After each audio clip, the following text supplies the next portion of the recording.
All right, welcome back to the Common Man podcast. Today I have Myles Wakeham here today. How you doing, Myles? I'm good. Thank you for having me. All right, I'm very appreciate for being able to be on the podcast today. I see you have a very interesting story. I'd like to get started, talking about where you're from, and also I'm interested in learning more about this accident that happened that kind of changed your life, and we'll get into that. Yeah, sure. My accent probably gives it away, but I'm originally from Australia. Was born and bred there. um, by the age of 25, I was sick of the place and I had to get out.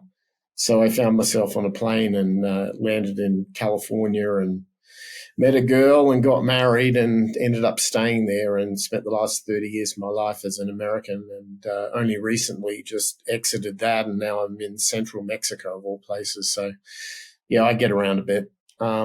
Yeah, I guess I grew up as my parents were concert musicians, concert pianists. I grew up as a classical musician.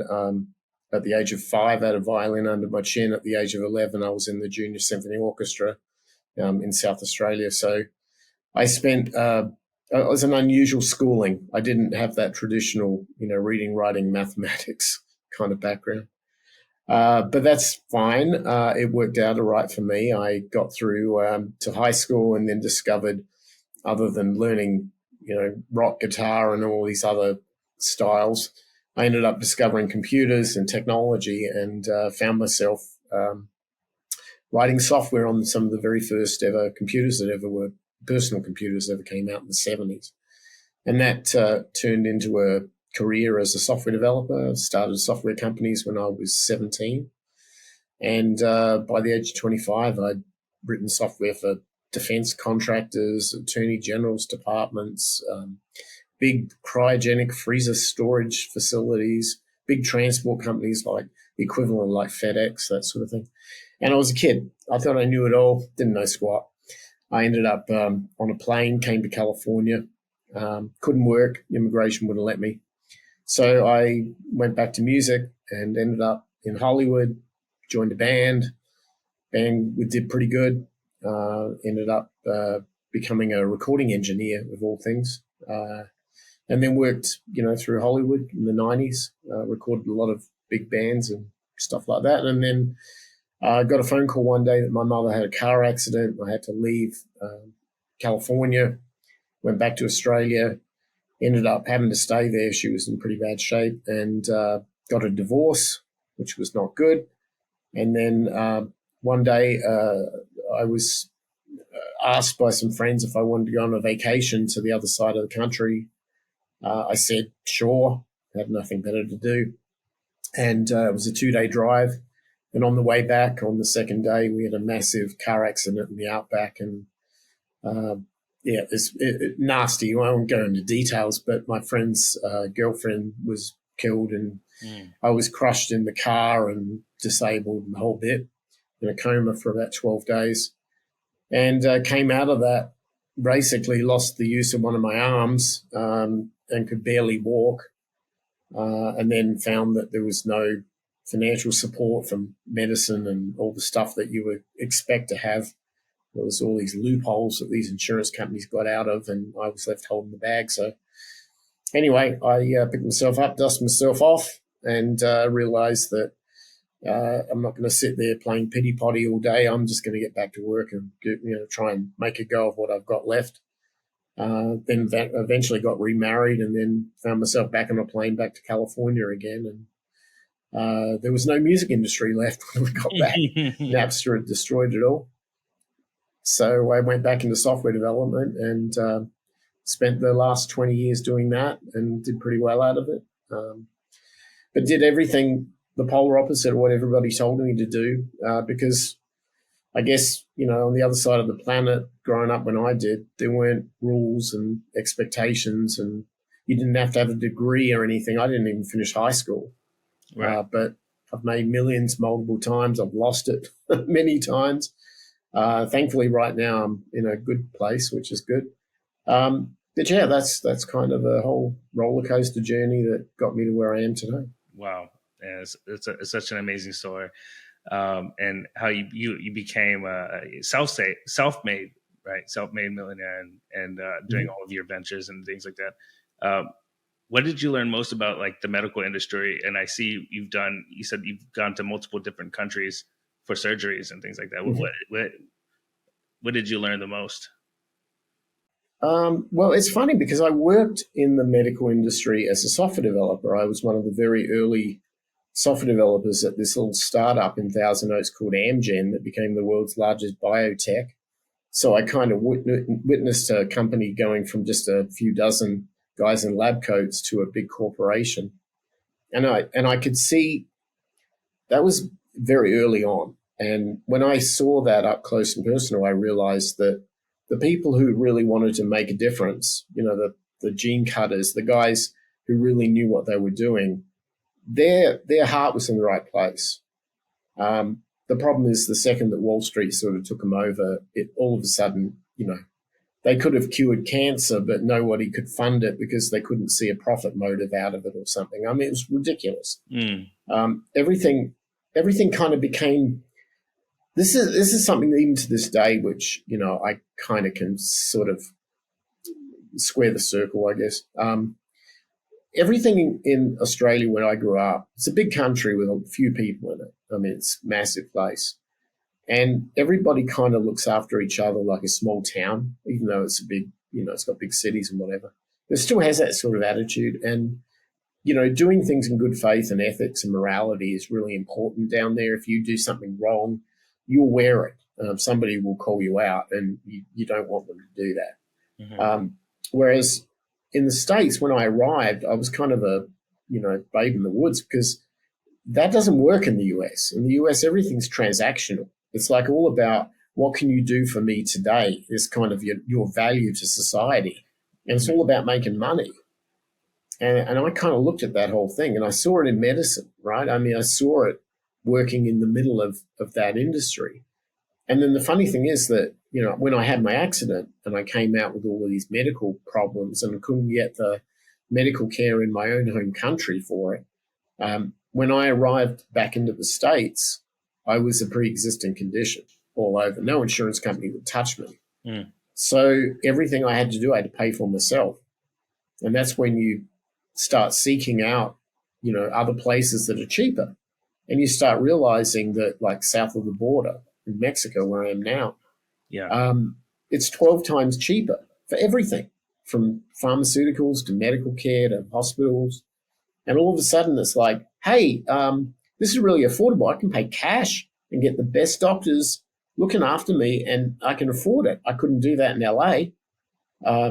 And so, the price differential is a barrier. And so people get sick in the States because they don't take care of themselves and they're given a chance, to go and have a hip replacement or whatever you need. No one can afford to take time off work or pay for it. I mean, it's just ridiculous. But you fly a couple of hours south of the border and they'll do it to, for $4,000 and you walk away and it's the best medical experience you ever had. And that was kind of how it worked out for me. So I've done it. My wife has done it too. She just had surgery here in Mexico and it's been great. And I've got nothing but good things to say about it. Do you think it's different for people who grew up here, in the terms of being an entrepreneur or going to school, trying to be a success than someone coming outside of the country and maybe immigrating in? Yeah, I mean, I certainly think there's a different perspective on things from that. I noticed that there's a very, the US is a huge transactional economy. It's the biggest economy in the world. And so if you ever want a place to find opportunity to make money, this is the place. The problem is, can you keep it? Because everybody else is out there trying to take it from you so that you can't get to keep it. So, Forbes magazine will publish that 78% of people in the United States are living paycheck to paycheck. They've got more month than money. Yeah. And that's a problem. And, no one ever measures everyone likes flexing about how much money they make and what their salary is and all this sort of stuff. But most people can't keep the money they earn. They end up in debt even though they make $200,000. And it's like, well, duh. Okay, so maybe the way to do it, make your money in the States and spend it somewhere else. Oh well. which is kind of what I do. But yeah, Yeah. you know, be a global citizen first. I mean, it's one thing to be a patriot of your country and be a national citizen, but you know, for me, that was a long time ago. And you start traveling around the world, you start realizing that you're a global citizen. You're not a citizen of any one country. And so Mhm. you make your money where you can, and you spend it where it's going to be the best value. And that's how you get to keep it. That's how you Well, get to keep most of it. what would you say to someone, maybe a family that's living paycheck to paycheck? What's like what the first step that they can do towards, financial stability? Own your problems, right? Start there. Okay, I'm not going to make any friends saying this, but you fucked up. Excuse the language. But the truth is, really, if you were 18, went and took a student loan on something that you had no idea for the rest of your life that you were actually going to do that thing, and yet you went into debt for $100,000, I got no pity for you. Mm. None. That's stupid. You could have gone to Finland and had an education for free, or Germany. If you were willing to do it, you would have had the experience of going around the world and seeing different places and learning to exist in a language in a country that doesn't speak your native language. And those challenges will last for the rest of your life. You'll find yourself, you'll find your center, you'll have the confidence, you won't live in anxiety, and then you'll get your education. It won't cost you anything or very, very little. You'll come back with a degree, and I guarantee that Indeed.com and all the other sites will accept it just fine. And then Hmm. you'll get your job at American Express and realize, I don't want to work for the man anymore. And then you'll have the freedom to be able to say, I don't want to work for the man. I'm going to quit Hmm. because I have no debt, right? That's Right. where it starts. That's the crazy thing is, when an 18-year-old maybe graduates high school, the next thing to do is to take a student loan, right? To go to a school maybe near them, or maybe out of state. But no one really thinks that it's possible to go to another country to go to school there, or maybe we don't know if it's better in the US or if it's a different country. Or I see everyone else, my friends are taking loans as well. Maybe I start working and I don't go to school and I take a year off, but then I get an auto loan because I need a car, because I need to get to work. And then now you're in with an auto loan and you're in debt and you have expenses, and maybe you Right. can't go back to school right away. So it's like it's crazy how things work. It's like if they don't understand, and how can people learn? And that's, I think it sucks. Well, I mean, look, if you want to get the same results as everybody else, which to be honest suck, Yeah. it's not good. Do the opposite. Don't do what they do. And when everyone looks at you and thinks you're the oddball, you're the outcast, you're the idiot, you'll be an idiot going all the way to the bank. Seriously. The bottom line is that we live in a society which has been completely swindled, completely hypnotized by the banking class. From the age of 18, you can go and get a $100,000 student loan, but you can't go into a bar and buy a beer in most states.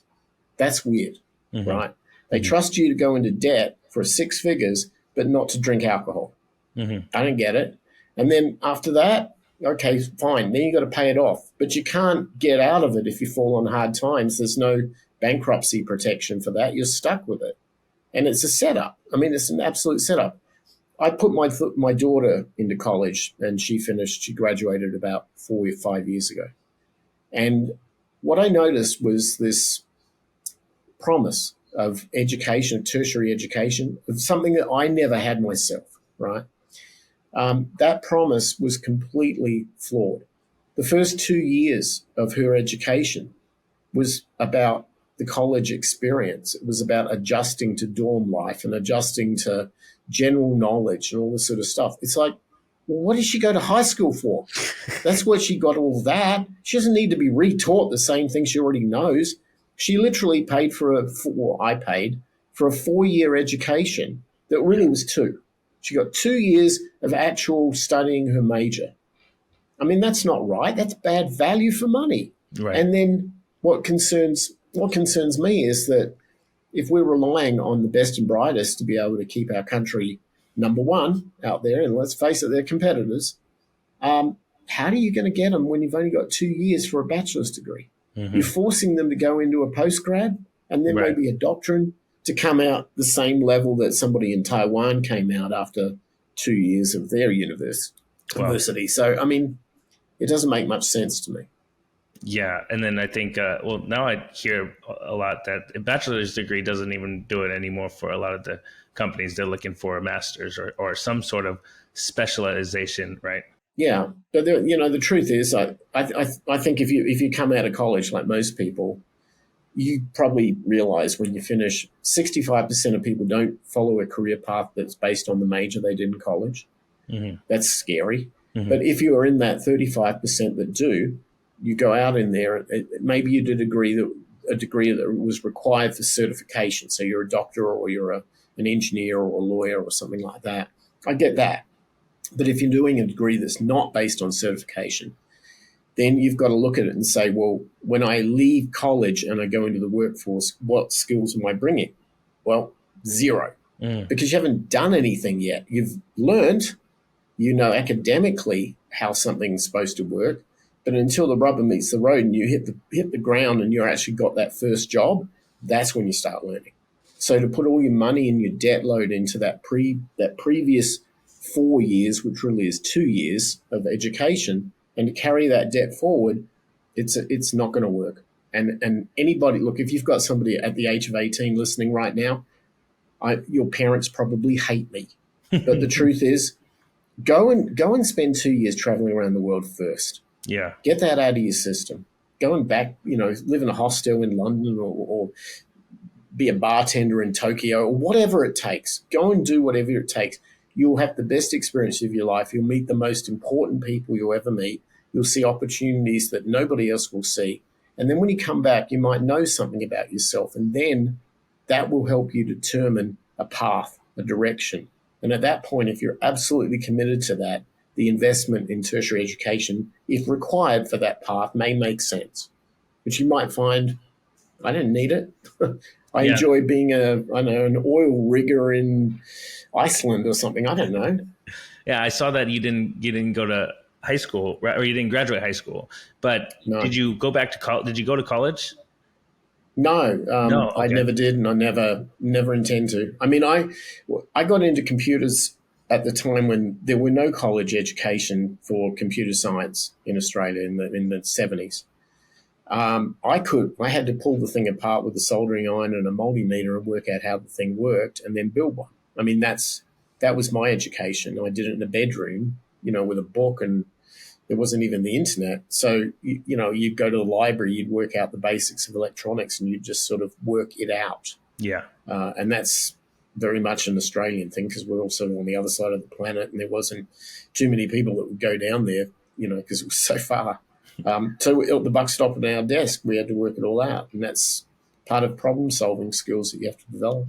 That's what I was going to ask is have you always had that mindset of like, I'm going to get this done. I'm going to figure it out. I'm going to learn somehow, some way. Yeah, but I'm not unique in that.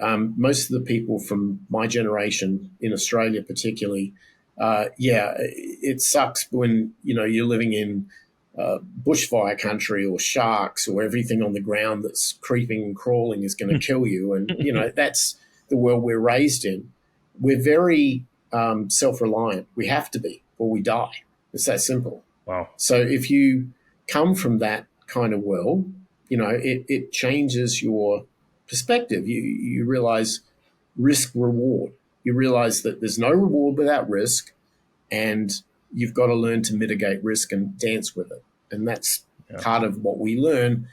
Once you have that knowledge, you get it very young in life in Australia. But once you get that knowledge, it lets you see things differently and not be scared of things. You realize everything has got risk, and you just have to learn to mitigate it. You have to learn to balance things, and that's just life. That's how it is. Yeah, and that brings me to my next question. Speaking of risk and mitigation, you were early in on cryptocurrency, I see, and like, so you. It sounds like you took a similar approach. You know the risk, you know the mitigation, but like, what made you such an early adopter? Like, how did you hear about it? What made you get in? Like, how did you buy your first coin? When I know back then it was not as easy as you can do now when you sign into Coinbase or something and buy Bitcoin. So yeah, what was that Right. story like? That's a weird one for me, because I didn't, I wasn't one of these people that would sort of watch, YouTube videos about Bitcoin and all that stuff because, well, it wasn't really anything.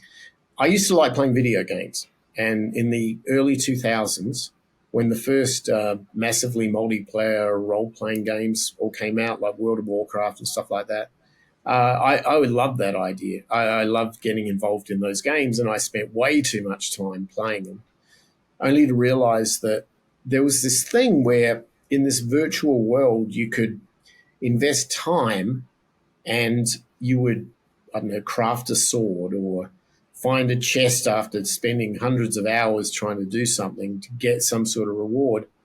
And it was fascinating that right about the middle of the 2000s, there were a few guys who started realizing that there was all this cheap labor in Asia, particularly in China, who would sit there and play the games for you and get all of the loot, and then you could actually pay them real money and they'd meet you in some virtual bar somewhere and give you the loot. That's crazy. And I was fascinated with this fusion between real world economics and virtual world goods. And I thought we're entering a time when goods don't have to be physically tangible. Like I don't have to be able to touch something in order to feel that it had value.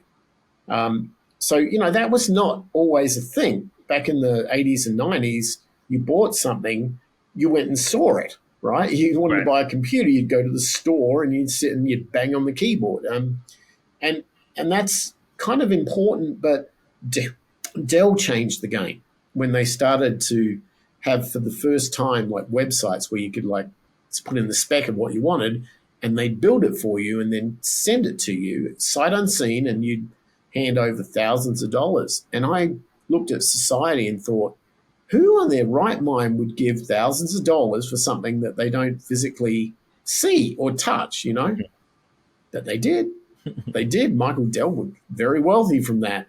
And I looked and thought, well, maybe we're reaching a time in culture when people are willing to switch from that old school mentality of I've got to have it in my hands and touch it before I feel like it's got value to it doesn't really matter. It's what it does for me. And when video games, that was a big thing. So the reason why that's important is that there was this concept of being able to take physical money and convert it to like credits or whatever the game currency was. And they had these things called exchanges. And one of there were a number of them, but one of the biggest one was an exchange out of Japan called MT-GOX, which was Magic the Gathering Online Exchange, because that used to be a game. It was like cards and video games. I heard it referred to as Mountain Gox or something like that. I didn't know. I didn't realize it. Magic the Gathering. I didn't realize that. Yeah, it was an exchange where people who play video games would exchange real money for tokens in the game and then bought their virtual goods with them. And MT-GOX, they weren't really regulated or anything. They were just a thing out of Japan. But they started to trade in other things like cryptocurrency. When 2009, the Bitcoin white paper came out, if you wanted to buy Bitcoin, I mean, back in the early days, I mined it. You could have a laptop, you could mine 100 Bitcoin. It was crazy. Wow. Imagine that now. Yeah. But back then, if you didn't have the time or energy to wait around to mine the coins, you could go to MT-GOX and you could wire them. You actually like physically wired money from a bank to them. And then they give you an account, credit you for the money that was received, less their fees, and then you'd spend it to buy Bitcoin or, I don't know, gold in World of Warcraft or whatever it was that you wanted to spend. So I bought some Bitcoin. I also was a countryman from my era was Julian Assange, and I'd been not working with him, but watching what he was doing in the very early days of WikiLeaks and so on, and the whole concept of cryptographic security, which was a big part of the technology world I was living in. And one day I watched as he had, I don't know, unveiled something somebody didn't like. And the next thing you know, every bank dropped him, PayPal dropped him, Western Union dropped him. No one could donate to keep his servers running. And he went public and said, there's this new thing called Bitcoin. And if you want to send me some Bitcoin, it'll help keep the servers running. And I thought, well, hey, I've got some Bitcoin on that MT Gox here. I'll send you some. And that worked out really well. And what I could see was the speed of the transaction. It was so fast. Wow. So this was change. This was a game changer. So I went down the rabbit hole on it. And as it happened, there was, I was always like curious, like, how do you take this virtual currency? Like, I went from physical money, like wired it and got virtual. How do I go back the other way? Right? Mm-hmm. How can I get money back? There was this company out of Hong Kong. I can't even think of their name. They were the first company that ever created a Bitcoin exchange and a Visa debit card. Mm-hmm. And so I thought, there's the answer. So I moved all of my money out of MT Gox to this exchange in Hong Kong. And 2 weeks later, MT Gox got hacked and everyone lost all their money. So I got lucky. I mean, dodged a bullet, right? Wow. But I'm just holding everything in Bitcoin and then watching Bitcoin go to like from $7 or something I bought it for to 1,200. Yeah. Like, what? This is Yeah. and that just started everything. And then I never left the crazy town of cryptocurrency. I've been in it ever since. Wow. What is your opinion on these other altcoins like Dogecoin or things like that? Is it just more like Bitcoin is like the gold standard? Well, I mean, look, if anybody's willing to pay money for something, then it's got some value, right? Mm-hmm. So it doesn't matter if it's tulips or if it's Ethereum, or Mm-hmm. if it's Dogecoin or Bitcoin. The question really comes down to what has the greatest level of faith behind it, and I guess that's really a decision that only the individual can make. For me, I'm just happy with Bitcoin. It works and it's good and it's been solid. But it goes through cycles, like all Mm-hmm. things go through cycles, but it has a limited supply, and I think that's one of the critical things is that you can't manipulate the price all that much. Yeah. Sure, you can if there's a lot of demand for it, but the fact that there's a limited supply is the reason why it's going up so fast in price right now. But Mm-hmm. there's no guarantees in life, right? If Right. everybody decides it's the spawn of the devil and no one wants it, it'll be worth nothing because nobody wants to buy it, so it won't have any value. Basic free market economics, supply and demand. Yeah. Yeah, that's such a cool story, though. I love that how you got into that, and it piqued my interest. But I wanted to ask Yeah. you why you decided to purchase land in Mexico. What are you building there, and then what advice do you have for someone to get started in real estate? Well, yeah, I've been doing real estate a very long time, many decades. It's actually because of real estate that we ended up buying it here in Mexico. Um, I, I guess after 30 years of being in the States and feeling like I went there and really my passion was in music. My passion was in recording and Hollywood and all that stuff. And when I couldn't go back to it because Napster kind of destroyed the entire music industry and record labels didn't make records anymore. So it didn't, it wasn't the same world. It was kind of disappointing because I felt like I got a taste of it, for about 7, 8 years. I lived in that world and it was like great. I loved it. I wanted to go back to that. And I realized that in the United States, it's not likely to come back anymore. I'd spent 20 years feeling like I was kind of selling myself out to a lot of, rich guys who'd pay me money to write software for them that would hopefully make them richer. Mm-hmm. And I did that, many times. And along the way, I'd pick up a bit of Bitcoin here, or I'd pick up a bit of real estate there. And all of a sudden, those things started to have real value. Well, I think at some point you kind of question, what am I doing? Like, why am I here? I got one life and I'm not getting any younger, and I wanted to follow my passion. And when I was, my 20s, I did. And I had no fear, and it was wonderful. And it wasn't because of a lack of interest or doing it. It was because of external events that I had no control over that changed my course.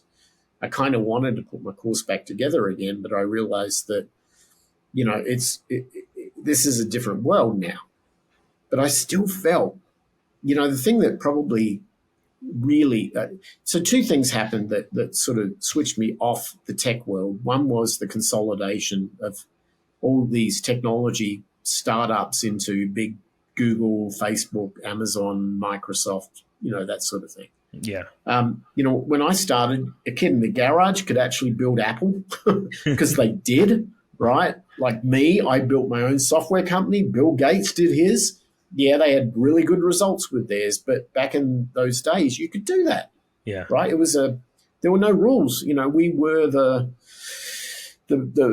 first guys through the door, and it was wonderful. And you could do that probably up until about the internet. When the internet startups all start occurring, it's the same thing. It was kids in their garage writing websites or whatever.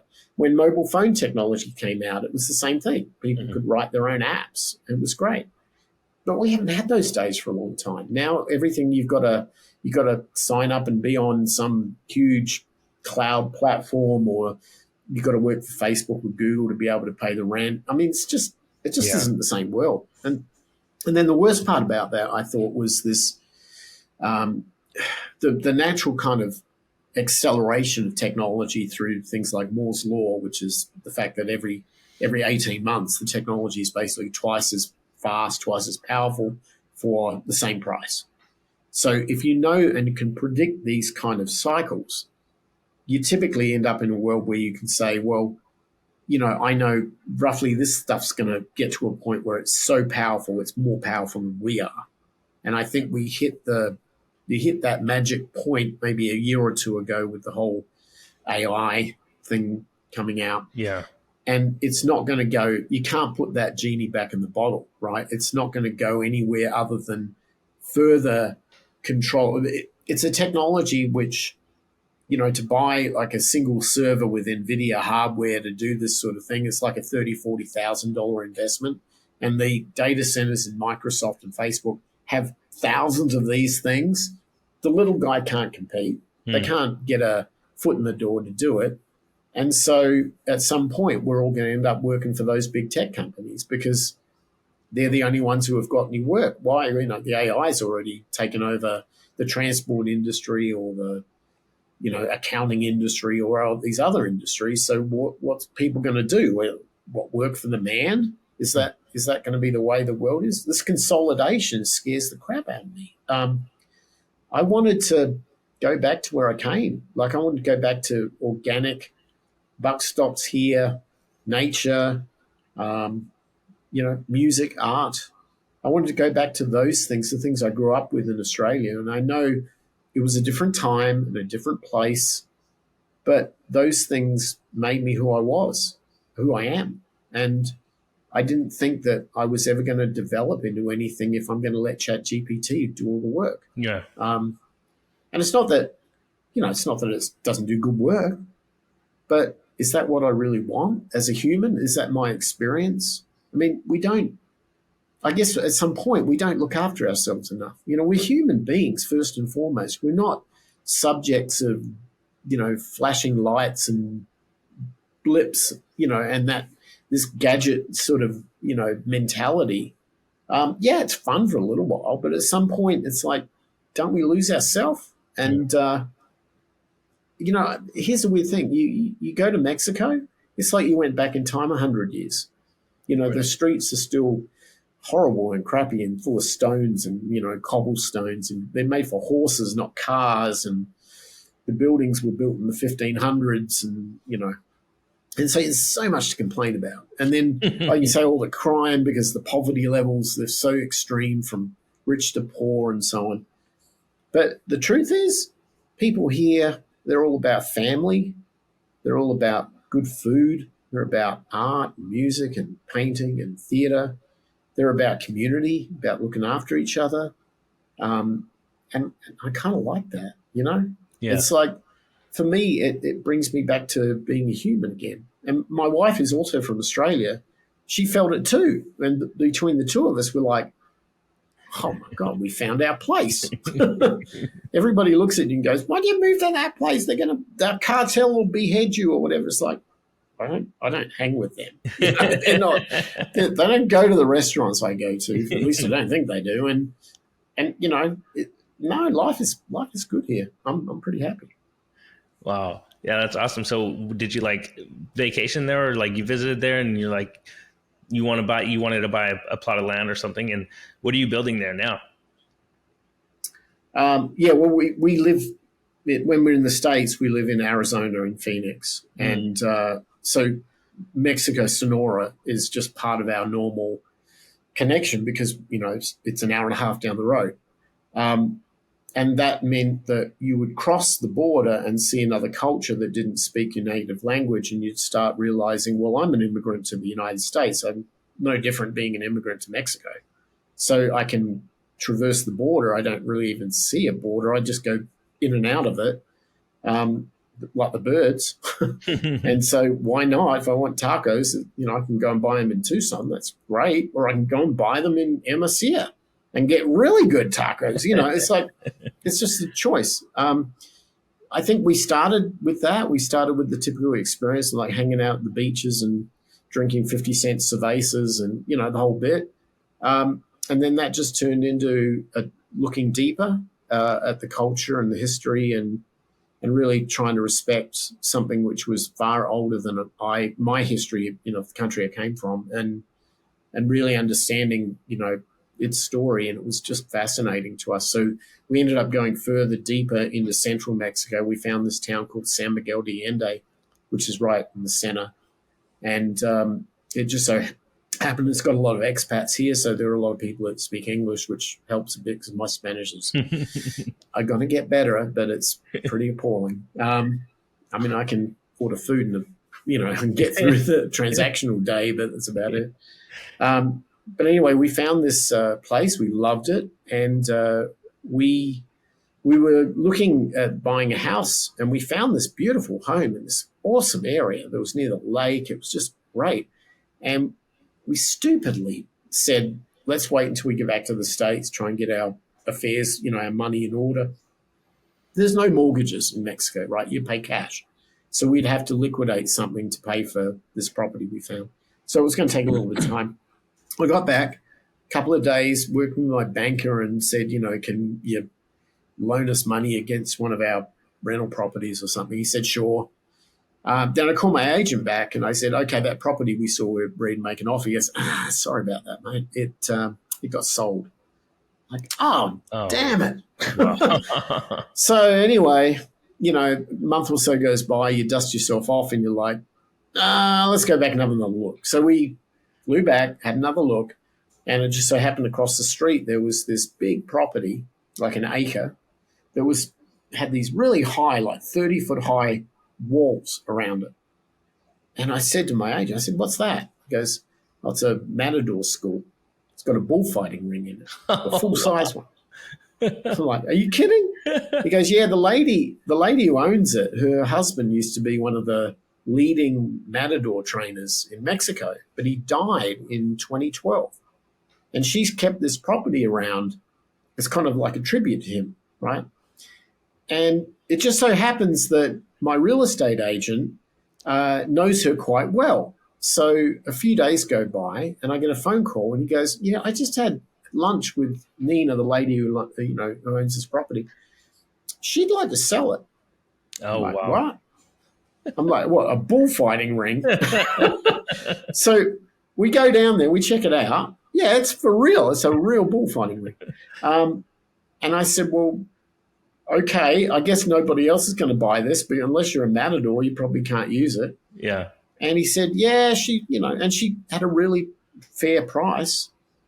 And I said to my wife, what do you think if we built on this? Like we bulldoze everything, we bring it back down to virgin land and we build on it. She's like, you up for that? I'm like, look, I'm getting out of this stupid technology career.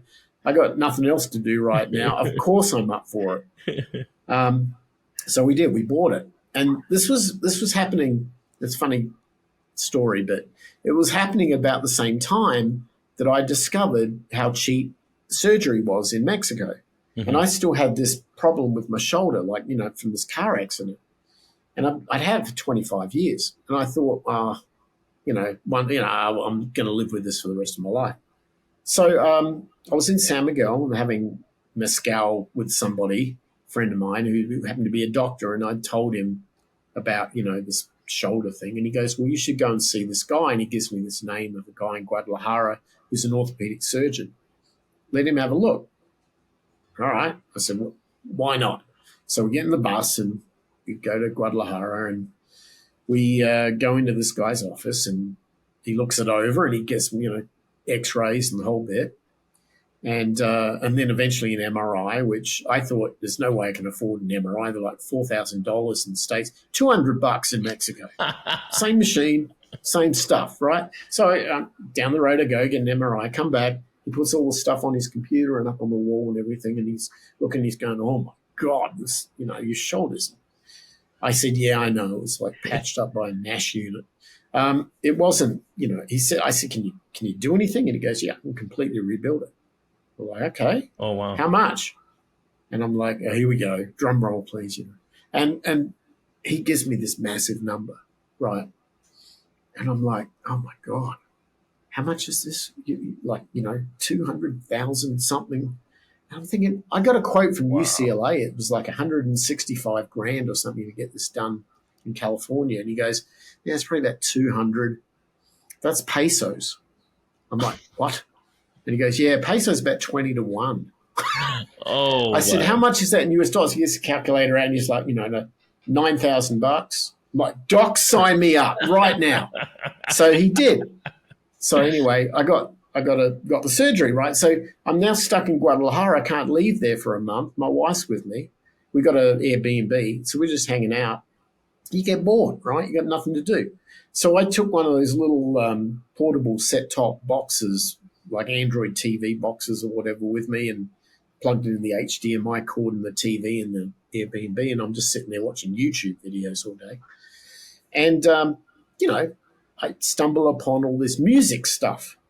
So I used to work in this recording studio in Hollywood called Grandmaster Recorders. It was a real shithole. It smelled of urine. It was in a really bad gang-infested area. But it was famous because Stevie Wonder recorded there and the Black Crowes recorded there. And when I was working in there, I think Tool were working in there. It was like a lot of really big-name acts that at the time you wouldn't have known. But it was just this wonderful studio. It had a beautiful big Neve console, and it was like I learnt my craft in there. So I'm watching, YouTube videos, and I'm flipping through, and I watched this one about the Foo Fighters, the recording of their second album. And the guy being interviewed is talking about, how they did it and all this sort of stuff. And he goes, yeah, well, he said Dave had written all these songs up in Seattle, and he wasn't really happy with the studio facilities they had up there. So he decided to do what they did with Nirvana. They'd come to LA and find a really cheap, shitty studio and record there. And we recorded in this place called Grandmaster Recorders. And I'm like, oh, my God, I used to be the house engineer there. What the heck? And then I'm looking over this, and it's like I'm curious because just before I left, my mother had a car accident, so I had to go back to Australia for that. But before that happened, Alan, the guy who owned the place, I remember I was doing a session there, and he'd come downstairs from his office, and he said to me, are you available to do a recording session? I've got this band coming in from out of state in like a week and a half or something. Can you do it? And I'm like, yeah, sure, no problem. So put me on the list. So I was supposed to do it. So I didn't realize that was the Foo Fighters. So here I am I'm freaking in Guadalajara, and all of a sudden I'm like, and when I looked and I connected the dots of the dates, and I'm like, my wife looks at me and my face goes white, right? She goes, oh my God. I'm like, yeah. How do you think I might feel? And she's like, well, what are you going to do about it? I'm like, well, what can I do about it? Come on. Yeah. Those days are gone. She goes, no, they're not. I mean, what do you mean? And she goes, listen, you got to build that property, right? Yeah. I said, well, how big? It's an acre. It's huge. It's got these big compound walls around it. So she said, well, why don't you build a studio there? And I'm like, well, yeah, okay. I'm going to be able to build a studio there. yeah, sure, we've got the money, we can do it. So yeah. So then I'm like, okay, I'm on it. I'm on it. So I start doing this. I built 2 studios before, so it wasn't my first rodeo, but Nice. this was going to be big. So I realized, who goes to Mexico to record music, Yeah. right? You Yeah. people go to record music, they go to LA or Yeah. Nashville or New York or something, right? But there was some stories in history about bands particularly in the '80s, that had got these big record label budgets, and they ended up going to some far-flung place to record. And I started looking up these stories, and the story of George Martin, the producer of the Beatles, kept coming up. He built a studio in the Caribbean on the island of Montserrat called Air Studios Montserrat, and it was famous because Dire Straits recorded there. Brothers in Arms, Money for Nothing, it was all recorded there. The last 2 Police albums were recorded there. Elton John recorded there. Paul McCartney recorded there. Rolling Stones recorded there. Rush recorded there. Everybody recorded there. And the studio was destroyed by a hurricane in 1989. And then eventually, all chances of bringing it back together again went because there was a volcano on the island that erupted, Oh wow. and it wiped everything out. But the studio was still standing, but you couldn't go there. It was in like this exclusion zone because of all the sulfur and stuff. So, but it was a fascinating story. So I ended up, COVID was happening about then, and I ended up getting on the phone to the Minister of Tourism in Montserrat. And I said, it's really interesting about what you're doing there, because what he had was, George Martin passed away in 2017, I think. And what had actually happened was he built a destination studio. He built a reason for people to want to travel to some far-flung place to record.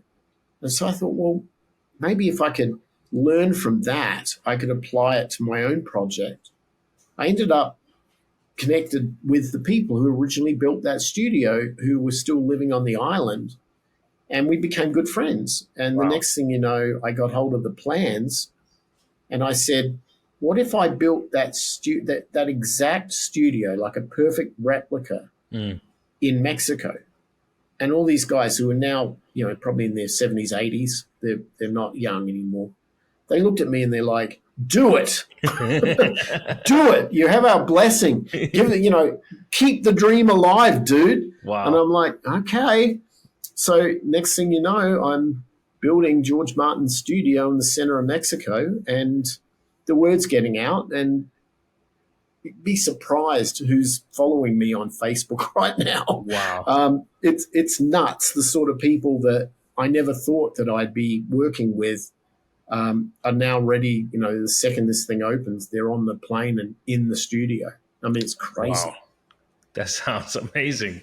That sounds so cool. Are you going to do any like promotion or like anything, any YouTube videos or things like that? I would love to follow that. Yeah, I sounds awesome. probably. I think that's sort of normal. I mean, when you're trying to sell something that's not close by or obvious, you kind of have to explain what it looks like and what it's like to work in there. And it wasn't a small endeavor, because the gear has to be competitive with any studio in a production city. But we've already got that covered. So yeah, we'll do videos, we'll do the website, the whole bit. And I'm still not there yet. I mean, I will not be finished with the building until the end of this calendar year. So I'm not going to go out of the gates until I've really got something to show somebody. Nice. But it's exciting. It really is. And it's huge. The Congratulations. place is massive. Thank you. Well, thank me at the end of the year, right? that'll be the time we'll all go and have a beer. Yeah, absolutely. So as we kind of wrap up here, where can people find you? And then any final thoughts or advice for young people, maybe want to get into real estate or, building a financial life? Well, firstly, I have a website called beunconstrained.com, and that's where people can find me. They can listen to my podcast. They can do all of that good stuff. By all means, please do. Mm-hmm. Advice. Okay, so I'll leave you with one little story. It'll make it quick. I never finished high school. Okay, I never went to college. I look back now and I think the best lesson I ever got in life was learning how to surf, which is weird. And we Australians, we live by the ocean, so surfing is sort of something we do.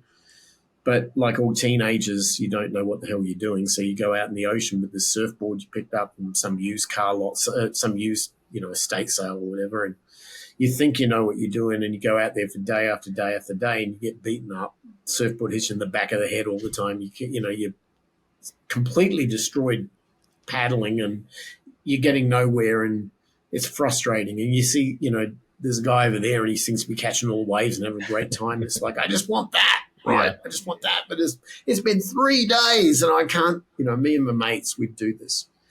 And then one day I was out there waiting on the board, and I started to realize that there were patterns.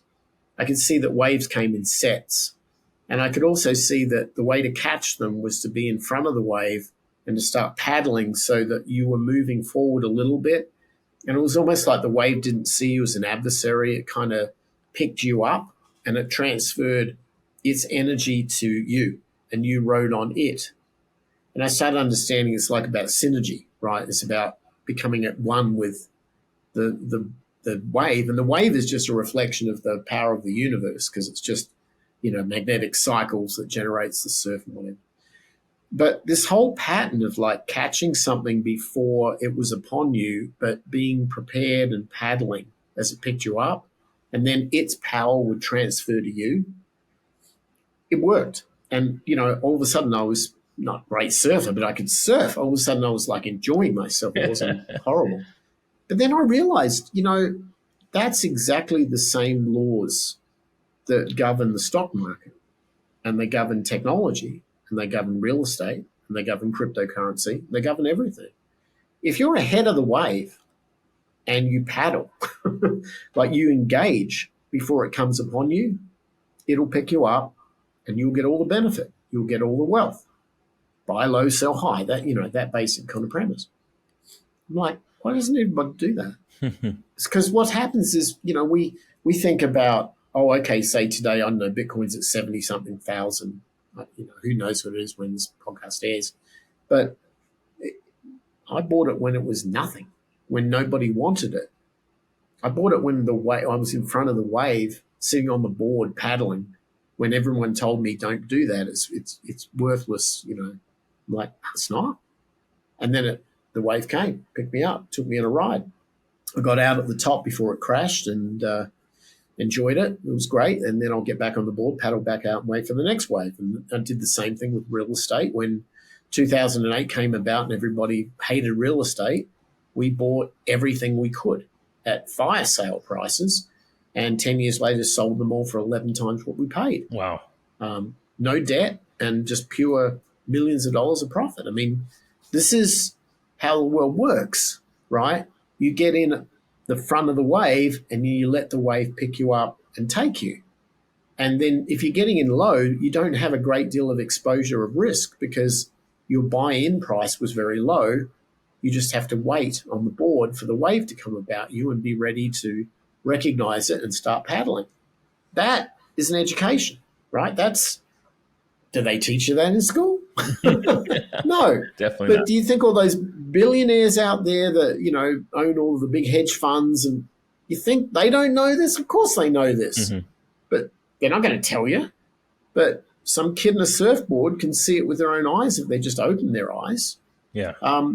That's what I would leave people with. Be a surfer.